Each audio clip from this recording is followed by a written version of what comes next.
ಹರೇ ಕೃಷ್ಣ ಕೃಷ್ಣ ಕೃಷ್ಣ ಹರೇ ಹರೇ ಹರೇ ರಾಮ ರಾಮ ರಾಮ ಹರೇ ಹರೇ. ಭಗವಂತ ಯಾಕೆ ನನಗೆ ಈ ಅವಕಾಶ ಕೊಟ್ಟಿದ್ದಾನೆ? 6ನೇ ಅಧ್ಯಾಯದಲ್ಲಿ ಕೃಷ್ಣ ಕಡೆಯ ಶ್ಲೋಕಗಳ 36 ಅಲ್ಲಿ ಬರುತ್ತೆ. ಹೇಳ್ತಾನೆ, ಈಗ ನೋಡಿ, ನಮಗೆ ಬೆಳಗ್ಗೆ ಎದ್ದರೆ ನಲ್ಲಿ ತಿರುಗಿಸಿದ್ರೆ ನೀರು ಬರುತ್ತೆ, ಬೆಳಗ್ಗೆ ತಿಂಡಿ ಸಿಗುತ್ತೆ, ಮಧ್ಯಾಹ್ನ ಊಟ ಸಿಗುತ್ತೆ, ಕೆಲವರಿಗೆ ಮಧ್ಯೆ ಒಂದು ಸ್ನ್ಯಾಕು ಸಿಗುತ್ತೆ, ಹೌದಾ? ಎಲ್ಲ ಸಿಗುತ್ತೆ, ಮನೋರಂಜನೆಗೆ ಎಲ್ಲವೂ ಇದೆ. ಟಿ ವಿ ಇದೆ, ಸಂಜೆ 4-5 ಗಂಟೆ ಎಲ್ಲ ಒಂದಾದ್ಮೇಲೆ ಒಂದು ಸೀರಿಯಲ್ ಬರ್ತಾ ಇರುತ್ತೆ. ರಾತ್ರಿ ಸುಸ್ತಾದಾಗ ಮಲಗಿಬಿಡ್ತೀವಿ. ಒಂದು ಸಣ್ಣ ಕಾಯಿಲೆ ಬಂದರೆ ಅಕ್ಕಪಕ್ಕದಲ್ಲೇ ಭಾಳಷ್ಟು ನರ್ಸಿಂಗ್ ಹೋಮ್ಗಳಿದ್ದಾವೆ, ಹೌದಾ? ದುಃಖ ಆದರೆ ದುಃಖವನ್ನು ಕೇಳಲಿಕ್ಕೆ ಕೆಲವು ಕಿವಿಗಳು ಇದ್ದಾವೆ ನಮಗೆ. ಇಷ್ಟೆಲ್ಲ ಸುಖ ಯಾಕೆ ಇಷ್ಟೊಂದು ಸುಖ ನಮಗೆ? ಸುಖವಾಗಿದ್ದೀವಲ್ಲ ನಾವು, ನೋಡಿ ಎಲ್ಲವೂ ಇದೆ ನಮಗೆ, ಯಾಕೆ ಇದು? ಕೃಷ್ಣ ಹೇಳ್ತಾನೆ, ಇದು ಹಾಗಾದ್ರೆ ನೀ ಏನು ಮಾಡಬೇಕೀಗ ಅಂತ. ಹಿಂದಿನ ಜನ್ಮದಲ್ಲಿ ಕೃಷ್ಣನನ್ನು, ಭಗವಂತನನ್ನು ಪಡೆಯುವ ಕೆಲಸ ನಾವು ಮಾಡಿದ್ದೀವಿ, ಆದರೆ ವಿನಾಕಾರಣದಿಂದಾಗಿ ಅದು ಸಂಪೂರ್ಣವಾಗಲಿಲ್ಲ. ಈ ಮನುಷ್ಯ ಜನ್ಮದಲ್ಲಿ ನಮಗೆ ಅವನು ಕೊಟ್ಟ ಅವಕಾಶ ಇದು. ಈ ಜನ್ಮ ಭಗವಂತ ನಮಗೆ ಕೊಟ್ಟ ಒಂದು ಅವಕಾಶ, ಅವನನ್ನು ಪಡೆಯೋದಕ್ಕಾಗಿ. ನಾವು ಅದನ್ನು ಮರೆತು ಉಳಿದೆಲ್ಲವನ್ನು ಮಾಡ್ತಾಯಿದ್ದೀವಿ. ಇದು ಅದಕ್ಕೆ ಶ್ರದ್ಧೆ. ಈಗ ನೀವು ನಿಮ್ಮಲ್ಲೇ ಮನಸ್ಸಿನಲ್ಲಿ ಒಂದು ವಾಗ್ದಾನ ಮಾಡಬೇಕು. ಏನು ಗೊತ್ತೇ? ಈ ಮುಂದಿನ 12 ವಾರ ಅಥವಾ 18 ವಾರ ನನ್ನ ಮನಸ್ಸಿನಲ್ಲಿರೋದು 16 ವಾರ ಸಂಪೂರ್ಣ ಗೀತೆ ಹೋಗುವ, ಶ್ಲೋಕ ಬೈ ಶ್ಲೋಕ ಮಾಡುವ. ಅದನ್ನು ನೀವು ನನ್ನೊಂದಿಗೆ ಓದಬೇಕು ಮನೆಯಲ್ಲಿ. ಆದಷ್ಟು ನಿಮ್ಮ ಸ್ನೇಹಿತರ ಒಂದು ಬಳಗವನ್ನು ಸೃಷ್ಟಿ ಮಾಡಿಕೊಳ್ಳಿ. ಇದರ ಬಗ್ಗೆ ಚರ್ಚೆ ಮಾಡಬೇಕು. ಗೀತೆಯಲ್ಲಿ ಕೃಷ್ಣ 2ನೇ ಅಧ್ಯಾಯದಲ್ಲಿ ಈ ಶ್ಲೋಕದಲ್ಲಿ ಹೇಳಿದ್ದಾನೆ. ನಿಮ್ಮ ಅನಿಸಿಕೆ ಏನು? ಇದಕ್ಕೆ ಸತ್ಸಂಗ ಅಂತ ಹೇಳ್ತಾರೆ. ಸತ್ಸಂಗದಿಂದಲೇ ನಮಗೆ ನಮ್ಮ ಶಂಕರಾಚಾರ್ಯ ಹೇಳ್ತಾರೆ ನಿಸ್ಸಂಗತ್ವಂ ಅಂತ. ಅಂದರೆ ಸತ್ಸಂಗದಿಂದ ಬೇರೆ ಎಲ್ಲ ಸಂಘಗಳು ಹೋಗಿಬಿಡುತ್ತೆ ಅಂತ. ನಾವು ಯಾರು ಅಂದರೆ ನಮ್ಮ ಸಂಘವೇ ನಾವು. ನಮ್ಮ ಚಿಕ್ಕ ವಯಸ್ಸಿನಲ್ಲಿ ನಮ್ಮ ಮನೆಯಲ್ಲೆಲ್ಲ ಹೇಳ್ತಿದ್ರು, ಅವನು ಯಾರು ಅಂತ ನೀ ಹೇಳಬೇಡ, ಅವನ ಸ್ನೇಹಿತ ಯಾರು ಅಂತ ಹೇಳು, ಅವನು ಯಾರು ಅಂತ ನಾನು ಹೇಳ್ತೀನಿ ಅಂತ. ಅವನ ಸ್ನೇಹಿತನ ಗುಣ ಯಾವುದೋ ಇವನು ಹಾಗೆ. ಮೊದಲು ನಾವೆಲ್ಲ ಮಾಡಬೇಕಾದ ಕೆಲಸ ನಮ್ಮ ಸಂಘಗಳನ್ನು ಗುರುತಿಸಬೇಕು. ಯಾರೊಂದಿಗೆ ಇದ್ದೇವೆ ನಾವು ಮಾತಾಡುವ ವಿಚಾರಗಳು ಯಾವುದು? ಒಂದು 10 ಮಾತಾಡಿದರೆ ಅದರಲ್ಲಿ ಎಷ್ಟು ಭಗವಂತನ ಬಗ್ಗೆ ಮಾತಾಡ್ತೀವಿ? ಇದು ಮಾಡ್ಬೋದಾ? ಮುಂದಿನ 3-4 ತಿಂಗಳಾಗತ್ತೆ. ಅಷ್ಟರಲ್ಲಿ ಇಡೀ ಗೀತೆ 700 ಶ್ಲೋಕ, ಅದರ ಸಂಪೂರ್ಣ ತಾತ್ಪರ್ಯ, ಭಾವಾರ್ಥ, ಅನುವಾದ ನಮಗೆ ಗೊತ್ತಾಗಬೇಕು. ಈ ವಾಗ್ದಾನ ನೀವೇ ಮನಸ್ಸಿನಲ್ಲಿ ಮಾಡ್ಕೋಬೇಕು. ಕೆಲವರು ಹೇಳ್ತಾರೆ, ಇದೇನಿದು ಭಗವದ್ಗೀತೆ ಅಂತ ಹಿಂಗೆ ಆಡ್ತಿದ್ದಾರೆ ಇವರು ಅಂತ. ನೋಡಿದ್ದೀರಾ? ಬಹಳಷ್ಟು ಜನ ಏನಾಯ್ತು ನನ್ನ ಕೇಳ್ತಾರೆ, ವಾಟ್ ಹ್ಯಾಪನ್ ಟು ಯು ಗ್ರೀಶ್, ಏನು ಮಾಡ್ತಿದ್ದೀನಿ ಅಂತ. ತಲೆ ಕೆಡಿಸ್ಕೊಳ್ಬೇಕು. ಜಗತ್ತಿರೋದೇ ಹಾಗೆ. ಜಗತ್ತು ಗುಣಗಳ ಮಯ. ಅದು 3 ಗುಣಗಳಿಂದ ತುಳುಕಾಡ್ತಿದೆ. ಸತ್ವ, ರಜೋ, ತಮೋಗುಣ ಅಂತ. ಎಲ್ಲರಲ್ಲಿಯೂ ರಜೋಗುಣ ಹೆಚ್ಚು ಕುಣಿತಾ ಇದೆ. ನೀವೊಬ್ಬರು ಜಾಣರಾಗ. ಅದಕ್ಕೆ ವಿವೇಕ ಅನ್ನೋದು. ದೇವರು ನಮಗೆ ವಿವೇಕ ಕೊಟ್ಟಿದ್ದಾನೆ, ಯಾವುದು ಸರಿ ಯಾವುದು ತಪ್ಪು. ಕೆಲವೊಂದಕ್ಕೆ ನಾವು ಹೆದರಲೇಬಾರದು. ಕಾಯಿಲೆಗಳಿಗೆ, ಸಾವಿಗೆ ಎಂದಿಗೂ ಹೆದರಬಾರದು. ಕೃಷ್ಣ ಹೇಳ್ತಾನೆ, ಮಮೈವಾಂಶ ಜೀವಲೋಕೆ ಜೀವಭೂತ ಸನಾತನಃ.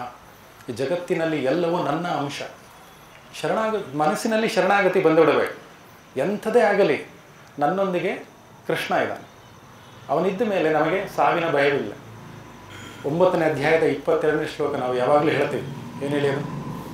ಅನನ್ಯಾಶ್ಚಿಂತೆಯಂತೋ ಮಾಂ ಯೇ ಜನಾಃ ಪರ್ಯುಪಾಸತೆ ತೇಷಾಂ ನಿತ್ಯ ಅಭಿಯುಕ್ತಾನಾಂ ಯೋಗಕ್ಷೇಮಂ ವಹಾಮ್ಯಹಂ. ಯಾರು ಅನನ್ಯರಾಗಿ ನನ್ನನ್ನೇ ಚಿಂತಿಸುತ್ತಾರೋ ಅವರ ಯೋಗಕ್ಷೇಮವನ್ನು ನಾನೇ ನೋಡ್ಕೊಳ್ತೀನಿ ಅಂತ. ಯೋಗಕ್ಷೇಮ ಅಂದರೆ ಸಂಸ್ಕೃತದಲ್ಲಿ ಯೋಗ ಅಂತ ಹೇಳಿದರೆ, ಈ ಶ್ಲೋಕದಲ್ಲಿ ಯೋಗ ನಮಗೆ ಏನು ಬೇಕೋ ಅದನ್ನು ಪಡ್ಕೊಳ್ಳೋದು. ಕ್ಷೇಮ ಅಂದರೆ ಏನನ್ನು ಪಡ್ಕೊಂಡಿದ್ದೀವಿ ಅದನ್ನು ಉಳಿಸ್ಕೊಳ್ಳೋದು. ಈ 2 ಕ್ರಿಯೆಯನ್ನು ನಾನೇ ಮಾಡ್ತೀನಿ ಅಂತ ಕೃಷ್ಣ ಹೇಳ್ತಾನೆ. ಈ ಶ್ಲೋಕವನ್ನು ನಾವು ಎಷ್ಟು ನಂಬುತ್ತೀವಿ ಅದು ಮುಖ್ಯ. ನಂಬಿಕೆ ಸಂಪೂರ್ಣವಾಗಿರಬೇಕು. ಭಗವಂತನಲ್ಲಿ ನಾವು ಹವ್ಯಾಸದ ರೂಪದಲ್ಲಿ ಪ್ರವಚನಕ್ಕೆ ಹೋಗೋಕ್ಕೆ ಸಾಧ್ಯವಿಲ್ಲ. ಭಗವಂತನ ಹಾದಿಯಲ್ಲಿ ಹವ್ಯಾಸವಿಲ್ಲ. ಇದ್ದರೆ ಸಂಪೂರ್ಣವಾಗಿರಬೇಕು, ಇಲ್ಲವೇ ಇಲ್ಲ. ಸಂಪೂರ್ಣವಾಗಿ ನಂಬಬೇಕು. ಜಗತ್ತಿನಲ್ಲಿ ಒಳ್ಳೆಯವನಾಗೋದು ಸುಲಭ. ಅವ್ರು ಹೇಳ್ತಾರೆ ಒಂದು ಇಂಟರ್ವ್ಯೂನಲ್ಲಿ, ನಿಮ್ಮ ಜೀವನದಲ್ಲಿ ತುಂಬ ಕಷ್ಟಕರವಾದ ಸನ್ನಿವೇಶ ಯಾವುದು ಅಂತ. ಅವ್ರು ಹೇಳ್ತಾರೆ, ಐ ವಾಸ್ ವೆರಿ ಗುಡ್, ನನಗೆ ಗೊತ್ತಿತ್ತು ನಾನು ತುಂಬ ಒಳ್ಳೆಯ ಮನುಷ್ಯ ಅಂತ.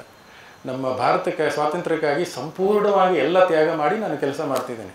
ಆದರೆ ಇನ್ನೊಬ್ಬರಿಗೆ ಹೇಳೋದು ಹೇಗೆ ಅದನ್ನು? How do I make them, how do I convince them? ನಾನು ಒಳ್ಳೆಯವನು ಅಂತ ಅವರಿಗೆ ನಂಬಿಸೋದೇ ದೊಡ್ಡ ಕಷ್ಟ ನನಗೆ. ಒಳ್ಳೆಯವನಾಗೋದು ಸುಲಭ, ಇನ್ನೊಬ್ಬರಿಗೆ ನಾನು ಒಳ್ಳೆಯವನು ಅಂತ ಹೇಳೋದೇ ನಂಬಿಸೋದೇ ಕಷ್ಟ ಅಂತ.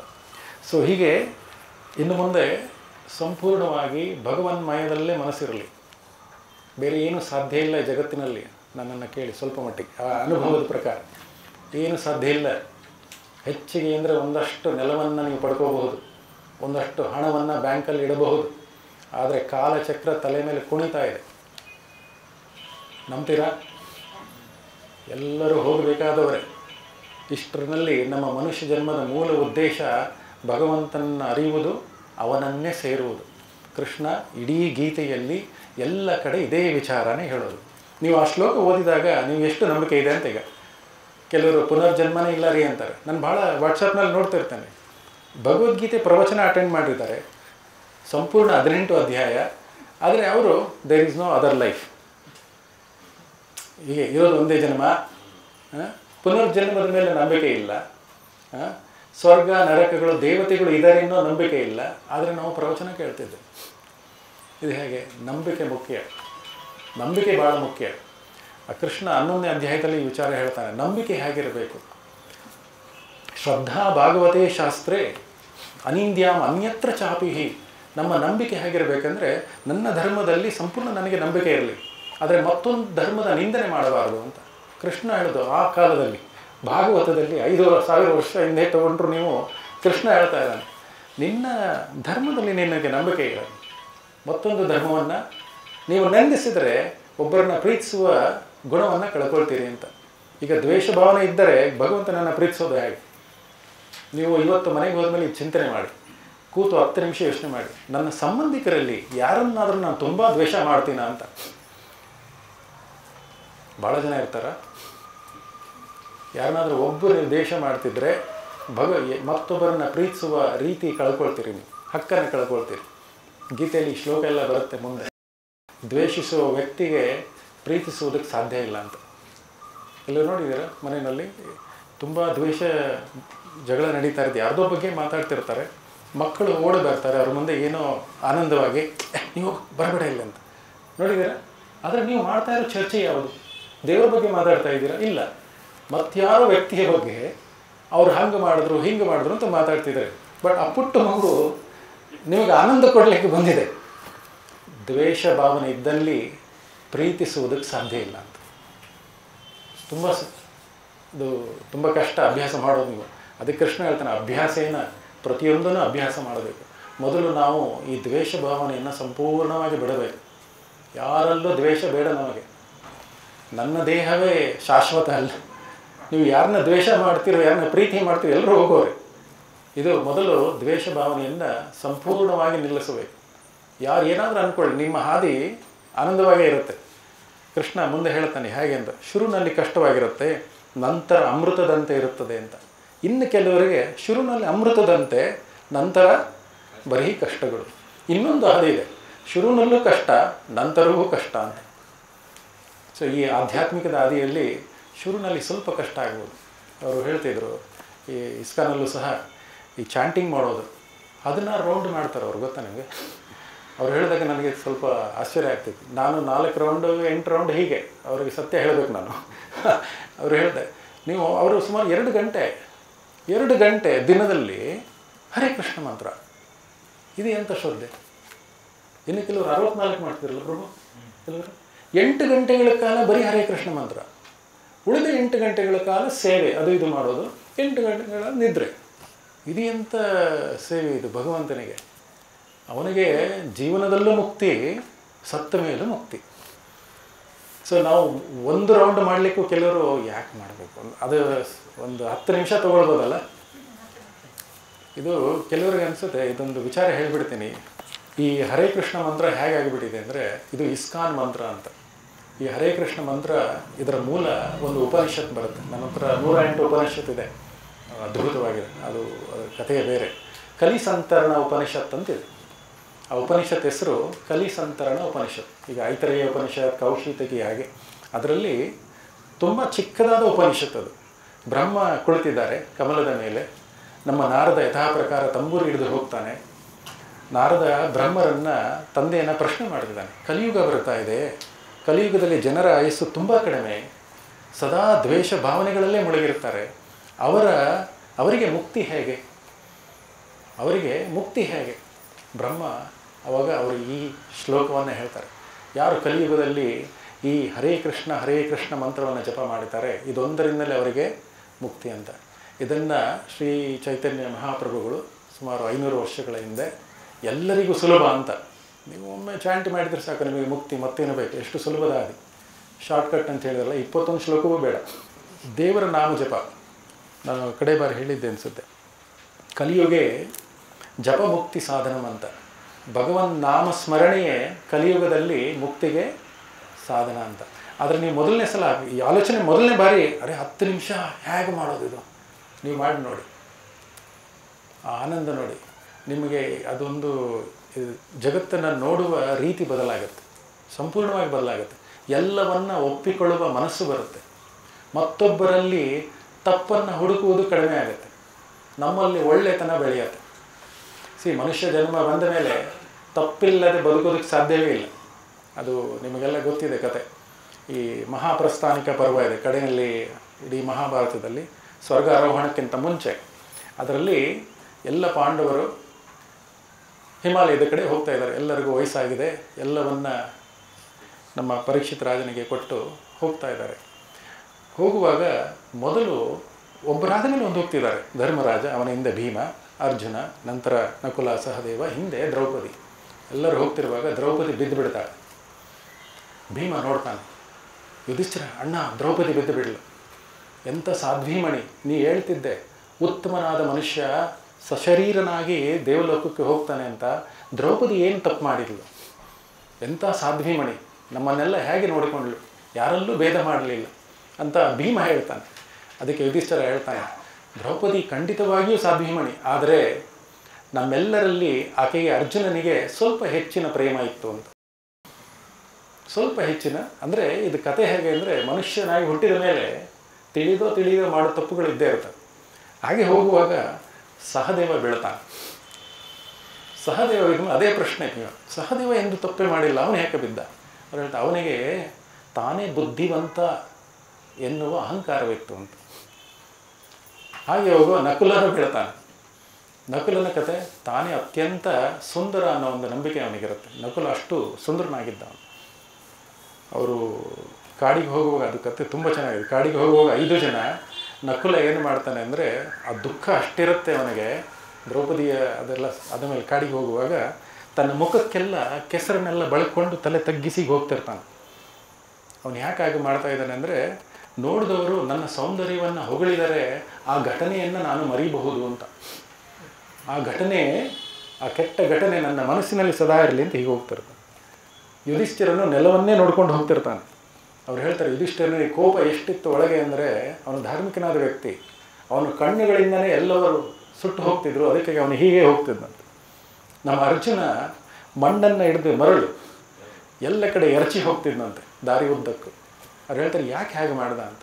ಧೃತರಾಷ್ಟ್ರ ಸಂಜಯನಿಗೆ ಈ ಪ್ರಶ್ನೆ ಕೇಳ್ತಾರೆ. ನಾನು ಕೇಳಿಸ್ಕೊಂಡು ಎಲ್ಲರೂ ಒಂದೊಂದು ವಿಭಿನ್ನವಾಗಿ ಹೋದರು ಅಂತ. ಸಂಜಯ್ ಅವ್ರಿಗೆ ಹೇಳ್ತಾನೆ, ಯಾಕೆ ಹಂಗೆ ಮಾಡಿದರು ಅಂತ. ಅರ್ಜುನ ಆಗ ಮಾಡಿದ ಅರ್ಥ, ಮುಂದೆ ಯುದ್ಧ ಬರೋದಿದೆ, ಈ ಮರಳು ಹೇಗೆ ದಿಕ್ಕುಗಳಿಗೆ ಹೋಗುತ್ತೋ ಹಾಗೆ ನನ್ನ ಗಾಂಡೀವ ಧನಸ್ಸಿಂದ ಬಾಣಗಳು ಚಿಮ್ಮುತ್ತೆ ಅಂತ. ಭೀಮ ತನ್ನ ಕೈಗಳನ್ನು ತಟ್ಟಿಕೊಂಡು ಹೋಗ್ತಿರ್ತಾನೆ. ಹೀಗೆ ಆ ಮಹಾಪ್ರಸ್ಥಾನಿಕ ಪರ್ವದಲ್ಲಿ ನಕುಲ ಅಷ್ಟು ಅವನಿಗೆ ಅಭಿಮಾನ ಇತ್ತು, ಸೌಂದರ್ಯ. ಈ ವಿಚಾರ ನೋಡಿ, ಅರ್ಜುನ, ಇಷ್ಟೊತ್ತು ಅರ್ಜುನನ ಒಳ್ಳೆ ಗುಣ ಹೇಳಿದ್ವಿ, ಅರ್ಜುನನು ಬೀಳ್ತಾನೆ.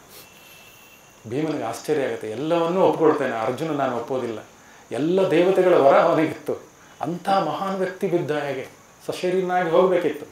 ಅವ್ರು ಹೇಳ್ತಾರೆ, ಇವನು ತಾನೇ ಶ್ರೇಷ್ಠ ಧನುರ್ಧಾರಿ ಎನ್ನುವ ಅಹಂಕಾರ ಇತ್ತು. ಮೊದಲನೇ ಅಧ್ಯಾಯದಲ್ಲಿ ಆ ಶ್ಲೋಕ ಬರುತ್ತೆ, ನಿಮಗೆ ಹೇಳ್ತೀನಿ, ಅದು ಮುಂದೆ ನೋಡುವ. ಅವನ ಅಹಂಕಾರದಿಂದ ಬಿಲ್ಲನ್ನು ಏರಿಸಿ ಕೃಷ್ಣನಿಗೆ ಹೇಳ್ತಾನೆ. ಯುದ್ಧಕ್ಕೆ ಬಂದಿದ್ದಾರೆ ಕೃಷ್ಣ ಮತ್ತು ರಥದಲ್ಲಿ ಕುಳಿತು, ಅರ್ಜುನ ಬಿಲ್ಲನ್ನು ಏರಿಸಿ ಕೈರ್ಮಯ ಸಹ ಯೋದ್ಧವ್ಯಂ. ಅಹಂಕಾರದಲ್ಲಿ ನಾನು ಯಾರ್ಯಾರ ಜೊತೆ ಯುದ್ಧ ಮಾಡಬೇಕು ಕೃಷ್ಣ, ಅವ್ರನ್ನೆಲ್ಲ ನನಗೆ ತೋರಿಸು. ಅವನ ಅಹಂಕಾರದಲ್ಲಿ ಎದೆ ಉದ್ಯಮ ಅಂತ ಹೇಳ್ತಾರೆ. ಅದಕ್ಕೆ ಕೃಷ್ಣ ಎಷ್ಟು ಅವನು ಚತುರ ಅಂತ ಹೇಳ್ತಾರೆ ನೋಡಿ. ಅವನ ಅಹಂಕಾರ ಇವನಿಗೆ ಅರ್ಥ ಆಗುತ್ತೆ. ಇವನ ಅಹಂಕಾರ ಇಳಿಸೋದಕ್ಕೆ ಕೃಷ್ಣ ಏನು ಮಾಡ್ತಾನೆ, ರಥಾನ ಎಲ್ಲೆಲ್ಲೋ ನಿಲ್ಲಿಸೋದಿಲ್ಲ, ಸೀದಾ ತಗೊಂಡೋಗಿ ಭೀಷ್ಮ ದ್ರೋಣ ಪ್ರಮುಖತಃ ಅಂತ ಅವರ ಮುಂದೆ ನೋಡಬೇಕು ಅಂತಿದೆಯಲ್ಲ, ಯಾರೊಂದಿಗಿದ್ದ ನೋಡಿ ಎಲ್ಲಿದ್ದಾರೆ ನೋಡ. ಅದು ನೋಡಿದ ಮೇಲೆ ಅರ್ಜುನನ ಅವಸ್ಥೆ. ಅದಕ್ಕೆ ನಮ್ಮ ಜೀವನದಲ್ಲಿ ಎಂಥ ಗುಣಗಳು, ಒಳ್ಳೆಯ ಗುಣಗಳು ಇದ್ದರೂ ಸರಿಯಾದ ಮಾರ್ಗದರ್ಶನಕ್ಕೆ ಒಬ್ಬರು ಬೇಕು. ಈಗಿನ ಸಮಾಜದ ಸಮಸ್ಯೆ ಏನು ಗೊತ್ತೇ, ಗಮನಿಸಿ. ಹಿಂದಿನ ಕಾಲದಲ್ಲಿ ಬಹಳ ಮಾರ್ಗದರ್ಶಕರಿದ್ದರು ಸಂಬಂಧಗಳಲ್ಲಿ. ನನಗೆ ಈಗಲೂ ನೆನಪಿದೆ, ನಮ್ಮ ಮನೆಯಲ್ಲಿ ಶ್ರೇಷ್ಠರು ಅಂತಲ್ಲ, ನಮ್ಮ ಮನೆಯಲ್ಲಿ ಸಂಬಂಧಿಕರೊಬ್ಬರು ಬಂದರು. ಅವ್ರು ಹೇಳಿದ್ರು, ಅವ್ನು ನೋಡಿ ಚಿಕ್ಕ ಹುಡುಗ ಕುಡಿಯೋದು ಕಲ್ತು ಬಿಟ್ಟಿದ್ದಾನೆ ಅಂತ, 21 ವರ್ಷ ಅಂತ. ನಿಮ್ಗೆ ಆಶ್ಚರ್ಯ ಆಗುತ್ತೆ, ಅವರು ಸ್ವಲ್ಪ ದೂರದ ಸಂಬಂಧಿನೇ. ನಮ್ಮ ಮನೆಯಲ್ಲಿ ನಮ್ಮಮ್ಮ ಏನು ಹೇಳ್ತಿದ್ದಾರೆ, ಬನ್ನಿ ನಾಳೆ ಅವ್ರ ಮನೆಗೆ ಹೋಗಿ ಬುದ್ಧಿ ಹೇಳ್ಬರೋಣ ಅಂತ. ಮಂಡ್ಯ ಕಡೆ ಹೋಗಿ ಅವ್ರ ಮನೆಗೆ ಹೋಗಿ ಅವ್ರಿಗೆ ಹೋಗಿ ಅವ್ರಿಗೆ ಬುದ್ಧಿ ಹೇಳಿ ಬಂದರು ಅವರು. ಇವ್ರಿಗೇನಾಗಿತ್ತು ಹೇಳಲಿಕ್ಕೆ, ಅವ್ರು ಬೇರೆಯವ್ರು ಹೇಳಿದ್ರು, ನಿನಗೆ ಯಾಕೆ ಅಲ್ಲೆಲ್ಲ ಹೋಗಿ ಹೇಳಬೇಕು, ಅವ್ರಿಗೆ ಇವ್ರು ಯಾರು ಬಂದು ನಮಗೆ ಹೇಳೋದಕ್ಕೆ ಅಂತ. ಅಂದರೆ ಆಗ ಕಾಲ ಆಗಿತ್ತು, ಮಾರ್ಗದರ್ಶನ ಸಿಗ್ತಿತ್ತು ನಮಗೆ. ಈಗ ನಾನು ತಪ್ಪು ದಾರಿ ಹಿಡಿದ್ರೆ ನಮ್ಮ ಸಂಬಂಧಿಕರು ಯಾರೋ ಗುರುತಿಸಿ ಮನೆಗೆ ಬಂದೆ, ಯಾಕೆ ಹೀಗೆ ಮಾಡ್ತಿದ್ದೆ, ಒಂದು ಒಳ್ಳೆಯ ವ್ಯವಸ್ಥೆ ಇತ್ತು. ಈಗ ಮಾರ್ಗದರ್ಶನವಿಲ್ಲ. ಇದನ್ನೇ ಹೇಳೋದು ಕರ್ಮಗಳು ಅಂತ. ಈ ಕರ್ಮ ಅನ್ನೋದು ಪದದ ಅರ್ಥ ನಾನು ಭಾಳ ಸಲ ಹೇಳಿದ್ದೇನೆ. ನಾನು ಬಂಧುವಾಗಿ ನನ್ನ ಕರ್ತವ್ಯ ಏನು, ತಂದೆಯಾಗಿ ಕರ್ತವ್ಯ ಬೇರೆ, ಗಂಡನಾಗಿ ಕರ್ತವ್ಯ ಬೇರೆ. ಆದರೆ ಬಂಧುವಾಗಿ ನನ್ನ ಕರ್ತವ್ಯ ಏನು, ನನ್ನ ಬಂಧುಗಳು ತಪ್ಪು ಅದು ಹಿಡಿತಾ ಇದ್ದರೆ ನಾನು ಹೋಗಿ ಹೇಳುವುದು ನನ್ನ ಕರ್ಮ, ಅವರು ಒಪ್ಪುವುದು ಬಿಡುವುದು ನಂತರದ ವಿಚಾರ. ಹೀಗೆ ಸೊ ಕಡೆಗೆ ನಮ್ಮ ಭೀಮನು ಬೀಳ್ತಾನೆ. ಬೀಳುವಾಗ ಯುಧಿಷ್ಠಿರನ ಕೂಗಿ ಹೇಳ್ತಾನೆ, ಅಣ್ಣ ನಾನೇನು ತಪ್ಪು ಮಾಡಿದ್ದೆ ಅಂತ. ಅವರು ಯುಧಿಷ್ಠಿರ, ನೀನೇನು ತಪ್ಪು ಮಾಡಿಲ್ಲ, ಆದರೆ ನಿನಗೂ ನೀನೊಬ್ಬ ಶ್ರೇಷ್ಠ ಗಧಾ ಇದರಲ್ಲಿ, ಮತ್ತು ಯಾರನ್ನೂ ಕೇಳದೆ ಇಷ್ಟ ಬಂದಷ್ಟು ತಿನ್ನುತ್ತಿದ್ದೆ ನೀನು ಅಂತ. ನೀನು ಇನ್ನೊಬ್ಬರನ್ನು ಗಮನಿಸದೆ ನಿನ್ನ ಪಾಡಿಗೆ ನೀನು ಊಟ ಮಾಡುತ್ತಿದ್ದೆ ಅಂತ. ಕಡೆಗೆ ನಮ್ಮ ಧೃತರಾಷ್ಟ್ರ ದೇಹದಿಂದನೇ ಮೇಲೆ ಹೋಗ್ತಾನೆ. ಆದರೆ ಅಲ್ಲಿ ನೋಡಿ ವಿಚಿತ್ರ, ನಾರದರು ಇವನು ಅದನ್ನು ಸಂವಾದ ಬರುತ್ತೆ. ಅವನು ನರಕದಲ್ಲಿ ತನ್ನ ಬಂಧುಗಳನ್ನು ನೋಡ್ತಾನೆ, ಚೀರ್ತಿರ್ತಾರೆ ಅಣ್ಣ ಅಣ್ಣ ಅಂತ. ಇವನಿಗೆ ಏನು ಮಾಡಬೇಕು, ಯಾಕೆ ನನ್ನ ತಮ್ಮಂದರೆಲ್ಲ ನರಕದಲ್ಲಿದ್ದಾರೆ ಅಂತ. ಅವ್ರು ಹೇಳ್ತಾರೆ, ಅವರು ನರಕದಲ್ಲಿರೋದು ಬೇರೆ ಕತೆ, ಅವರ ಸಣ್ಣ ಸಣ್ಣ ಅಪರಾಧಗಳಿಗೆ. ನೀನು ಅವರನ್ನು ನೋಡ್ತಿರೋದು ನರಕದಲ್ಲಿಯೇ, ನೀನು ಅವರನ್ನು ನೋಡ್ತಿರುವುದು ನರಕದಲ್ಲಿ, ನೀನು ನರಕಕ್ಕೆ ಬಂದಿರೋದು. ಯಾಕೆ, ನೀನು ಜೀವನದಲ್ಲಿ ಏನೂ ತಪ್ಪು ಮಾಡಲಿಲ್ಲ, ಮಾಡಿದ್ದು ಒಂದು ತಪ್ಪು, ಒಂದು ಸುಳ್ಳು, ಅಶ್ವತ್ಥಾಮೋ ಅಥ ಕುಂಜರ. ಅದಕ್ಕಾಗಿ ಒಂದು ಸಣ್ಣ ಕ್ಷಣ ನರಕದಲ್ಲಿ. ನಂತರ ಅವರೆಲ್ಲರೂ ದಿವ್ಯ ದೇಹ ಪಡೆದು ಎಲ್ಲ ದೇಹವನ್ನು ಸೇರಿಬಿಡ್ತಾರೆ. ಧರ್ಮರಾಯ ಯಮನನ್ನು ಸೇರ್ತಾನೆ, ಅರ್ಜುನ ಇಂದ್ರನನ್ನು, ಭೀಮ ವಾಯುವನ್ನು, ನಕುಲ ಸಹದೇವರು ಅಶ್ವಿನಿ ದೇವತೆಗಳನ್ನು ಸೇರಿಬಿಡ್ತಾರೆ. ಮೊದಲು ಈ ಮುಂದಿನ ವಾರದಲ್ಲಿ ನೀವು ಹೆಚ್ಚಾಗಿ ಗಮನಿಸಬೇಕಾಗಿರೋದು ಈ ವಿಚಾರಗಳು. ದ್ವೇಷ ಭಾವನೆ ಬೇಡ. ಯಾಕೆ ಹೇಳ್ತಾ ಇದ್ದೀನಿ ಅಂದರೆ, ಮುಂದಿನ ವಾರದಿಂದ ಶ್ಲೋಕ ಬೈ ಶ್ಲೋಕ ಭಗವದ್ಗೀತೆ ನೋಡೋಣ. ಮುಂದಿನ 3-4 ತಿಂಗಳಲ್ಲಿ ಸಂಪೂರ್ಣವಾದ ಗೀತೆ ನಮಗೆ ಗೊತ್ತಿರಬೇಕು. ಬಹಳಷ್ಟು ಜನರಿಗೆ ತಪ್ಪು ಹಾದಿಗೆ ಎಳಿತಿದ್ದಾರೆ. ಕೃಷ್ಣನನ್ನು ಚಿತ್ರ ಹಾಕಿಬಿಡೋದು, ಕೆಳಗಡೆ ಅವರ ವೈಯಕ್ತಿಕ ಅಭಿಪ್ರಾಯ ಹಾಕ್ತಾರೆ. ಬೇಡ, ನಮಗೆ ನೀವು ಅವ್ರಿಗೆ ವಾಪಸ್ ಹಾಕಿ, ಯಾವ ಶ್ಲೋಕದಲ್ಲಿ ಹೇಳಿದ್ದಾನೆ. ಹೀಗೆ ನಾವು ಧರ್ಮ ರಕ್ಷಣೆ ಮಾಡುವುದು ಹೀಗೆ. ಧರ್ಮ ರಕ್ಷಣೆ ಧರ್ಮ ಶಿಕ್ಷಣದಿಂದಲೇ ಆಗಬೇಕು.